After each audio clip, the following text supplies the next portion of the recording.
बच्चों, आज हम आपको क्लास 10 का पॉलिटिक्स पढ़ाने जा रहे हैं, जो एक ही वीडियो में टोटल चैप्टर पूरा ये ख़त्म हो जाएगा। संपूर्ण वीडियो मिलेगा आपको। तो पावर शेयरिंग है पहला चैप्टर, ध्यान दीजिएगा। पावर शेयरिंग में पहला है आपका टॉपिक बेल्जियम। पहले हम बेल्जियम की चर्चा करेंगे, उसके बाद श्रीलंका की। बेल्जियम में आपको क्या पढ़ना है, तो बेल्जियम कहेंगे कि बेल्जियम एक जो है बहुत ही छोटा सा देश है। कहाँ का? यूरोप कॉन्टिनेंट का। बेल्जियम क्या है? यूरोप का छोटा सा देश है। एरिया और पॉपुलेशन के हिसाब से, एरिया और पॉपुलेशन के हिसाब से यह हरियाणा स्टेट से भी क्या है? छोटा है। मतलब एरिया और पॉपुलेशन के आधार पर अगर हम तुलना करें तो हरियाणा जो स्टेट है हमारे इंडिया का, उससे भी छोटा है, याद रखिएगा। और बेल्जियम की कैपिटल क्या है? ब्रुसेल्स। बेल्जियम की कैपिटल क्या है? ब्रुसेल्स, याद रखिएगा, है ना। और इसकी जो लिमिट्स है कहाँ से लगती हैं, इसकी लिमिट्स कहाँ से लगती हैं, याद रखिएगा। इसकी सीमाएं कहाँ से लगती हैं? France, Germany, Netherland, Luxembourg. ठीक है, फ्रांस, जर्मनी, नीदरलैंड, लग्जमबर्ग से इसकी सीमाएं लगती हैं, याद रखिएगा। इसके बाद अब समझेंगे कि 59% लोग, बेल्जियम के 59% लोग फ्लेमिश एरिया में रहते हैं। बेल्जियम के 59% लोग कहाँ रहते हैं? फ्लेमिश एरिया में, और डच लैंग्वेज बोलते हैं। कौन सा लैंग्वेज बोलते हैं? डच लैंग्वेज, याद रखिएगा। ठीक है, और 40% लोग बेलोनिया एरिया में रहते हैं। 40% लोग क्या रहते हैं? बेलोनिया एरिया में रहते हैं, बेलोनिया क्षेत्र में रहते हैं, जो फ्रेंच भाषा बोलते हैं। क्या बोलते हैं? फ्रेंच भाषा, फ्रेंच लैंग्वेज बोलते हैं। ठीक है, याद रखिएगा। बेल्जियम की जो कैपिटल है ब्रुसेल्स, तो उसमें ब्रुसेल्स में बेल्जियम की कैपिटल क्या है? ब्रुसेल्स, बताए थे ना। तो ब्रुसेल्स में 80% लोग, 80% पीपल क्या करते हैं? 80% पीपल क्या करते हैं? फ्रेंच लैंग्वेज बोलते हैं। क्या करते हैं? 80% ब्रुसेल्स में, बेल्जियम की जो कैपिटल क्या है? ब्रुसेल्स। बेल्जियम की कैपिटल क्या है? ब्रुसेल्स। तो याद रखिएगा 80% लोग क्या करते हैं? फ्रेंच लैंग्वेज बोलते हैं। 80% लोग क्या बोलते हैं? French language. जबकि 20% लोग क्या करते हैं? 20% क्या है? डच भाषा बोलते हैं। मतलब ब्रुसेल्स में, याद रखिएगा, बेल्जियम की राजधानी, बेल्जियम की कैपिटल ब्रुसेल्स। 80% लोग क्या करते हैं? बोलिए, फ्रेंच भाषा बोलते हैं। और 20% डच। तो कौन ज़्यादा बोलते हैं? फ्रेंच भाषा। ठीक है, 80% लोग ज़्यादा बोलते हैं फ्रेंच, याद रखिएगा। ठीक है, बहुत इंपॉर्टेंट है। इसके बाद आप पढ़ेंगे heading tension between Dutch and French community.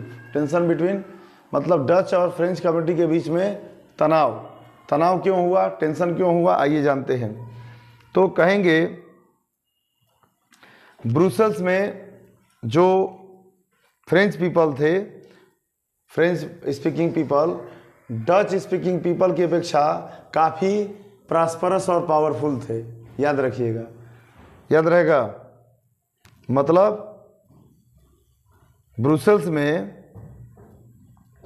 French speaking people, Dutch speaking people, मतलब फ्रेंच भाषी लोगों से लोग क्या थे? डच भाषा बोलने वाले डच भाषी लोगों से समृद्ध और ताकतवर थे। समृद्ध क्या थे? प्रॉस्परस और पावरफुल थे। ठीक है ना, याद रखिएगा। यही वजह था जिसके बीच दोनों में तनाव बढ़ गया, टेंशन बढ़ गया। अब ध्यान दीजिएगा, टेंशन बढ़ गया ये। इसके बाद हम लोग बढ़ते हैं जल्दी social diversity in Belgium. Belgium में सोशल डाइवर्सिटी, ठीक है ना, बेल्जियम में सोशल डाइवर्सिटी। इसमें आप क्या कहेंगे कि 1970 और 93 के बीच, 1970 और 93 के बीच 4 बार अमेंडमेंट हुआ था, याद रखिएगा। ठीक है ना। बेल्जियम के कॉन्स्टिट्यूशन में कितनी बार? 4 बार, मतलब 4 अमेंडमेंट हुआ था, याद रखिएगा। 4 अमेंडमेंट हुआ था, ठीक है ना, बेल्जियम कॉन्स्टिट्यूशन में। ठीक है, अब इसके बाद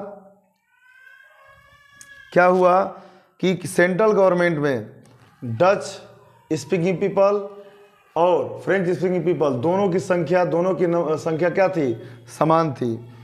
French speaker people, French speaking आप कह लीजिए फ्रेंच भाषी और डच भाषी मंत्रियों की संख्या, मिनिस्टर की संख्या क्या थी? इक्वल थी, याद रखिएगा। कहाँ? सेंट्रल गवर्नमेंट में, ठीक है, जिससे कोई भी एक कमेटी पक्षपातपूर्ण निर्णय नहीं ले सकता, ठीक है। और बेल्जियम में जो स्टेट गवर्नमेंट थी, बेल्जियम की स्टेट गवर्नमेंट सेंट्रल गवर्नमेंट के अंडर में नहीं थी, याद रखिएगा, ये भी पॉइंट याद रखिएगा। बेल्जियम में स्टेट गवर्नमेंट सेंट्रल गवर्नमेंट के अंडर में नहीं थी, याद रहेगा। चलिए, इतना तैयार रहेगा तो अच्छी बात है। और याद रखिएगा एक और बात कि सेंट्रल गवर्नमेंट और स्टेट गवर्नमेंट के अलावा एक और तीसरी गवर्नमेंट थी जिसका नाम क्या था? Community government. क्या था? कम्युनिटी गवर्नमेंट, याद रखिएगा। कम्युनिटी गवर्नमेंट किसे कहते हैं? तो बोलेंगे कि सेंट्रल गवर्नमेंट और स्टेट गवर्नमेंट के अलावा एक और थर्ड गवर्नमेंट थी जिसका नाम क्या था? इसको कहते थे कम्युनिटी गवर्नमेंट, याद रखिएगा, ठीक है ना, कम्युनिटी गवर्नमेंट। अब चलिए आगे श्रीलंका के बारे में पढ़ते हैं हम लोग फटाफट। श्रीलंका कब फ्री हुआ? 1948 में, याद रखिएगा। 1948 में श्रीलंका क्या हो गया? स्वतंत्र हुआ, आज़ाद हुआ, ठीक है, याद रखिएगा, ठीक है। और ये भी ध्यान दीजिएगा, यह एक आइलैंड है, मतलब एक आइलैंड वाला कंट्री, आइलैंड कंट्री है, ठीक है ना। श्रीलंका में टोटल पॉपुलेशन का ध्यान दीजिएगा, टोटल पॉपुलेशन का 74% लोग सिंगली हैं, सिंगली पीपल है। मतलब याद रखिएगा, तुलना करिएगा बेल्जियम और श्रीलंका, तो श्रीलंका में क्या पढ़ रहे हैं? 74, टोटल पॉपुलेशन का 74% सिंगली लोग थे, 18% तमिल्स थे, 18% तमिल और 7% क्रिश्चियन थे। कौन थे बच्चों? क्रिश्चियन, याद रहेगा। 7% क्या थे? क्रिश्चियन। 78% टोटल पॉपुलेशन का सिंगली और 18% तमिल थे, याद रहेगा। ये याद रखिएगा तीनों, ठीक है। इसके बाद आप पढ़ेंगे सब ग्रुप्स ऑफ तमिल इन श्रीलंका। श्रीलंका में तमिलों का सब ग्रुप, याद रखिएगा। सब ग्रुप मतलब होता है उपवर्ग। तमिलों का श्रीलंका में 2 सब ग्रुप था। क्या? पहला है, ये देखिए, श्रीलंकियन तमिल्स, ST लिखे हैं, मतलब श्रीलंकियन तमिल्स। और दूसरे कौन थे? इंडियन तमिल, याद रखिएगा, है ना। जो श्रीलंकियन तमिल थे मूल रूप से वासी थे वहीं के, और ये बाहर से आए हुए थे, इंडियन तमिल, ठीक है, ध्यान दीजिएगा। इसके बाद हम लोग बढ़ते हैं, ये मेजोरिटेरियनिज्म अर्थात मेजॉरिटी से बना है बच्चों। मेजॉरिटी मतलब जानते हैं बहुसंख्यक, मेजॉरिटी मतलब बहुसंख्यकवाद। श्रीलंका में बहुसंख्यकवाद, याद रखिएगा। मेजॉरिटी, ये जो बहुसंख्यकवाद किसे कहते हैं ध्यान दीजिएगा, जिन लोगों की संख्या ज़्यादा हो और माइनॉरिटी वाले पीपल पर वर्चस्व जमाते हैं, अपना दबदबा जमाते हैं और उनकी बातों को अवहेलना करते हैं। ऐसी स्थिति में बहुसंख्यवाद की उत्पत्ति होती है, या इंग्लिश में कहेंगे मेजोरिटेरियनिज्म। थोड़ा बोलने में टेढ़ा है, मेजॉरिटी से बना है, ठीक है, याद रखिएगा, ठीक है। अब देखिए, आपको पता है, पहले भी बताया कि 1948 में श्रीलंका क्या हो गया? फ्री हो गया, ठीक है ना। तो उसके बाद सिंघली कम्युनिटी के लीडर्स ने क्या किया? सरकार पर अपना वर्चस्व स्थापित करना चाहा, गवर्नमेंट बनाना चाहा, ठीक है ना। कौन? सिंघली पीपल, ठीक है ना, क्योंकि उनकी मेजॉरिटी ज़्यादा थी, ध्यान दीजिएगा। तो 1956 में कानून पारित करके सिंघली भाषा को इन्होंने क्या किया? सिंघली लैंग्वेज को राजभाषा घोषित कर दिया। क्या किया? सिंघली भाषा को राजभाषा घोषित कर दिया। राजभाषा को इंग्लिश में स्टेट लैंग्वेज कहेंगे। श्रीलंका में सिंघली भाषी लोग क्या थे? याद रखिएगा, श्रीलंका में सिंघली भाषी लोग क्या थे? बुद्धिज्म थे, बौद्ध धर्म के थे, बौद्ध थे, ठीक है ना, याद रखेंगे ना। श्रीलंका में सिंघली कौन है? बौद्धिज्म है, मतलब बुद्धिज्म मतलब बौद्ध धर्म के लोग हैं। और तमिल भाषी लोगों में हिंदू और मुसलमान है। तमिल भाषी लोगों में क्या है? हिंदू और मुसलमान हैं, ठीक है ना, याद रखिएगा। अब अगला हेडिंग है struggle to make the official language to Tamil. Tamil को ऑफिशियल लैंग्वेज बनाने के लिए संघर्ष। ऑफिशियल लैंग्वेज मतलब आधिकारिक भाषा, याद रखिएगा, इसके लिए क्या हुआ बच्चों, तो ध्यान देंगे, तमिल को आधिकारिक भाषा बनाने के लिए, ऑफिशियल लैंग्वेज बनाने के लिए इन्होंने क्या किया, श्रीलंकाई तमिल ने, जो एसटी जो हमने लिखे था यहाँ सब ग्रुप, श्रीलंकाई तमिल ने क्या किया, अपनी एक अलग पार्टी, पॉलिटिकल पार्टी बनाया और तमिल को स्टेट लैंग्वेज घोषित कर दिया। याद रखिएगा, स्टेट लैंग्वेज तमिल को घोषित कर दिया, अलग पार्टी बनाया और तमिल को क्या किया, स्टेट लैंग्वेज बना दिया। ठीक है। 1980 में एक ऑर्गेनाइजेशन था जिसका नाम था लिट्टे। याद रखिएगा, 1980 में बना हुआ एक ऑर्गेनाइजेशन था जिसका नाम था लिट्टे। लिट्टे का full form liberation tigers of Tamil इल्म, लिबरेशन टाइगर्स ऑफ तमिल इल्म। याद रखिएगा, ये ऑर्गेनाइजेशन था जिसने तमिलों का साथ दिया संघर्ष में। याद रखिएगा बस, ठीक है ना, जिसके वजह से सिविल वार हुआ। अब हम पढ़ेंगे learning from the struggle between Sri Lanka and Belgium. Sri Lanka और बेल्जियम के बीच संघर्ष से क्या शिक्षा मिली, क्या सीख मिली, उस पर ध्यान देंगे। ठीक है। तो बेल्जियम के लीडर्स को ये लगा कि जो विभिन्न कम्युनिटी है इनके बीच में एकता की भावना को कैसे लाया जा सकता है, तो यूनिटी की फीलिंग को इनका सम्मान करके ही लाया जा सकता है। इनकी भावनाओं का सम्मान करेंगे तभी यूनिटी की फीलिंग आएगी, है ना। तो इस तरह से इन्होंने क्या किया, सम्मान करने का प्रयास किया, यूनिटी लाने का प्रयास किया। ठीक है ना। और श्रीलंका ने क्या किया, देश में अपना प्रभुत्व स्थापित करना चाहा, कंट्री में अपना प्रभुत्व स्थापित करना चाहा, जिससे देश की एकता संकट में पड़ जाती, देश की जो एकता यूनिटी है, यूनिटी में बाधा आ जाती। याद रखिएगा। अब हम पढ़ेंगे need of power sharing. Power sharing की आवश्यकता क्यों है, ठीक है ना।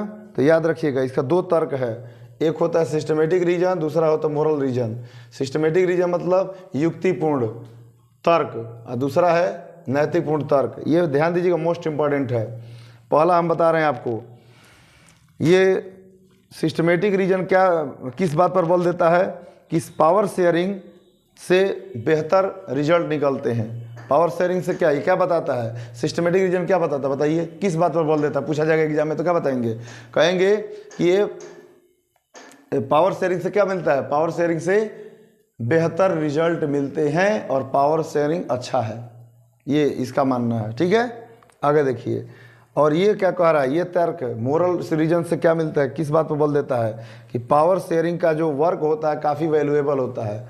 पावर शेयरिंग का वर्क जो है काफ़ी वैल्यूएबल होता है और पावर शेयरिंग को डेमोक्रेसी का आत्मा कहा जाता है। Power sharing is known as soul of democracy. याद रखिएगा, है ना। तो दो चीज़ बहुत इंपॉर्टेंट है। इसके बाद है फेडरल गवर्नमेंट एंड वर्टिकल, नहीं इससे पहले एक और है, हॉरिजॉन्टल डिस्ट्रीब्यूशन ऑफ पावर, है ना। हॉरिजॉन्टल डिस्ट्रीब्यूशन ऑफ पावर, सत्ता की क्षैतिज वितरण, सत्ता की क्षैतिज वितरण।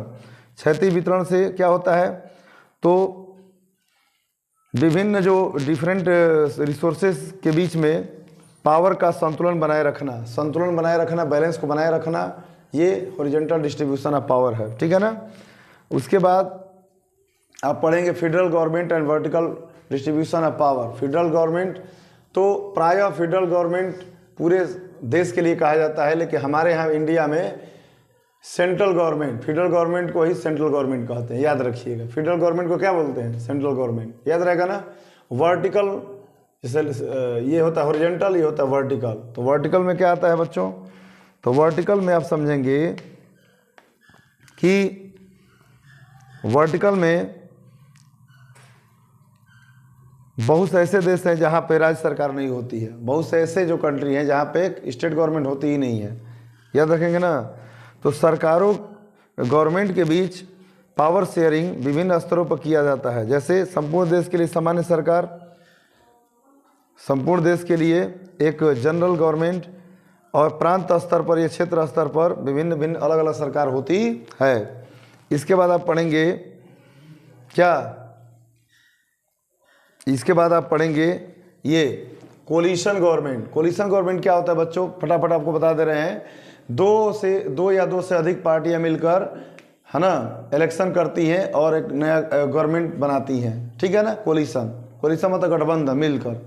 डिफरेंट वेलफेयर ग्रुप्स, तो ये अलग अलग वेलफेयर ग्रुप्स मतलब ये क्या है, वेलफेयर मतलब भलाई करने वाले। तो इंडस्ट्री का अलग, इंडस्ट्री के क्षेत्र में इंडस्ट्रियलिस्ट होते हैं, फार्मर होते हैं, अलग अलग ग्रुप होते हैं जो मिलकर अपने सदस्यों के लिए संघर्ष करते हैं, ठीक है ना, सरकार से बातचीत करते हैं। बस इतना ही आप तैयार कर लीजिएगा, वीडियो को बिना भगाए पूरा चैनल को, पूरा कार्यक्रम को देखिएगा, पूरा पार्ट को देखिएगा, कोई दिक्कत नहीं है।